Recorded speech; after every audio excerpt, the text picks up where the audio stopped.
ओम नमो भगवते वासुदेवाय। आज का जो प्रसंग है यह भी अति कल्याणकारी प्रसंग है।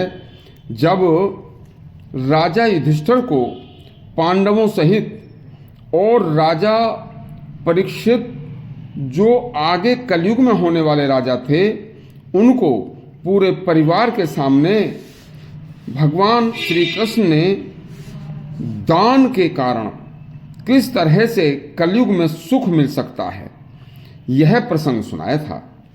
कथा उसी समय की है कि जब पांचों पांडव व द्रौपदी अपने पौत्र पोते परीक्षित को भगवान श्री कृष्ण से कलयुग के कष्टों का निवारण कैसे होगा पूछ रहे थे, क्योंकि पांडवों को पता था कि कलयुग के आने में केवल 36 वर्ष शेष बचे हैं और हम उस भयानक दुखदायक कलयुग में नहीं रहेंगे, लेकिन हमारा वंश हमारा अंश परीक्षित कलयुग में ही राजा बनेगा।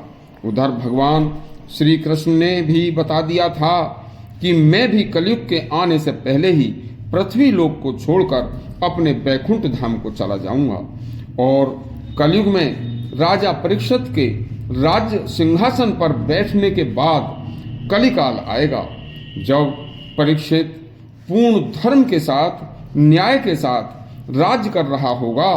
उसी समय कलयुग राजा परीक्षित से ही विनय पूर्वक अपनी इनकी आज्ञा लेकर संसार में प्रवेश करेगा, लेकिन प्रवेश करने की आज्ञा पाते ही वह सर्वप्रथम राजा परीक्षित की ही मति को भंग करेगा और धीरे धीरे अपना प्रभाव सारे संसार में फैलाकर वह जैसा चाहेगा वैसा ही मनुष्य करेगा।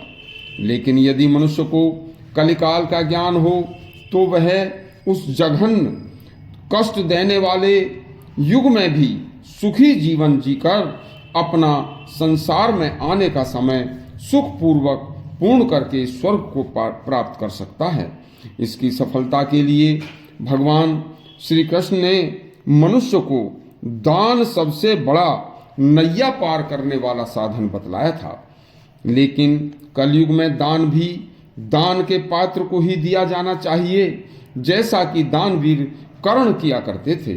उनका एक मंत्र था कि दान लेने के पात्र को दान और अपात्र को ज्ञान देकर सुखी जीवन जीने का रहस्य बताया जाए।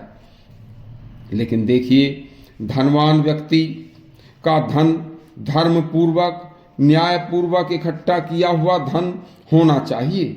उस धन से जो दान किया जाएगा उस दान के प्रभाव से उस दानदाता के वश में संसार के समस्त प्राणी वश में हो जाएंगे।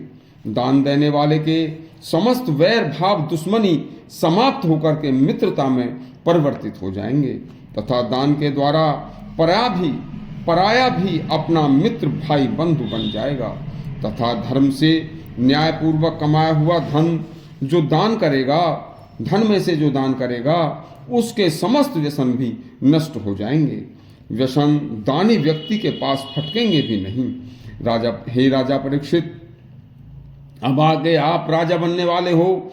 दान परायण पुरुष केवल इस संसार में ही नहीं श्रेष्ठ होगा, बल्कि समस्त भूलोक को वश में करके अत्यंत दुर्लभ देवराज इंद्र के लोक को भी अपने वश में कर लेगा तथा जो देवताओं का निवास स्थान है उसे भी जीत लेगा।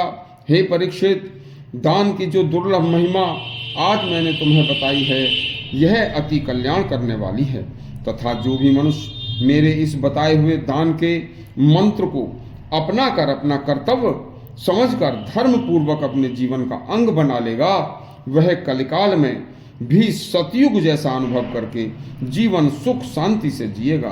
अभी मैं आपको कलयुग के अनेक रहस्य और बताऊंगा। यदि आपको यह हमारा प्रसंग अच्छा लगा हो तो हमारे चैनल को सब्सक्राइब अवश्य करें और घंटी जरूर दबाएं। धन्यवाद।